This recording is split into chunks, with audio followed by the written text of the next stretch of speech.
மேற்கு வங்க மாநிலத்தைச் சேர்ந்த சாமிக் அதிகாரி இவர் நான்சென் என்ற பெயரில் சமூக வலைதளங்களில் நையாண்டி வீடியோக்கள் மற்றும் அரசியல் விமர்சனங்களை வெளியிட்டு மிகவும் பிரபலம் ஆனவர். குறிப்பாக பெண்களின் பாதுகாப்பு மற்றும் அரசு நிர்வாகத்தில் உள்ள குறைகள் தொடர்பாக பல்வேறு கருத்துக்களை தனது வலைதள பக்கங்களில் தெரிவித்து வருபவர். மேற்கு வங்கத்தை ஆளும் திரிணாமுல் காங்கிரசிற்கு எதிரான நிலையில் இயங்கி வருபவர் இவர். இந்த நிலையில கடந்த 3ஆம் தேதி 22 வயது இளம்பெண் ஒருவரை தனது வீட்டில் சுமார் 20 மணி நேரம் சட்டவிரோதமாக சிறை வைக்கப்பட்டதாக சாமிக் அதிகாரி மீது புகார் எழுந்திருக்கு. அத்துடன் குறித்த பெண்ணை அவர் கொடூரமாக தாக்கி பலமுறை பாலியல் பலாத்காரம் செய்ததாக புகார் எழுந்திருக்கு.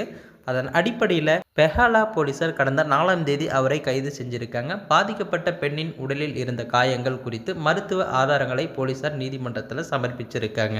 இதையடுத்து அலிப்பூர் நீதிமன்றம் அவரை வரும் 16ஆம் தேதி வரை போலீஸ் காவலில் வைத்து விசாரிக்க அனுமதி அளிச்சிருக்கு. இது குறித்து சாமிக் அதிகாரியின் தரப்பு வழக்கறிஞர் கூறுகையில், இருவரும் நீண்டகால நண்பர்கள். அவர்களுக்குள் ஏற்பட்ட தனிப்பட்ட வாக்குவாதத்தில் அந்த பெண்ணை அறைந்தாரோ தவிர பாலியல் ரீதியான தாக்குதலில் ஈடுபடவில்லை என தெரிவிச்சிருக்காங்க. இந்த சம்பவம் சமூகத்தில் பெரும் பரபரப்பாகவே பேசப்பட்டு வருது. ஸோ அந்த தகவலை பற்றி நீங்கள் என்ன நினைக்கிறீங்கிறத மறக்காமல் கமெண்ட்டில் சொல்லுங்கள். மேலும் இது போன்ற வீடியோவை உடனுக்குடன் பார்க்க நினச்சா மறக்காமல் நமது சேனலை சப்ஸ்கிரைப் பண்ணுங்கள். அப்போ தான் டெய்லி நம்ம போடக்கூடிய வீடியோ உங்களுக்கு உடனுக்குடன் நோட்டிஃபிகேஷனாக வரும்.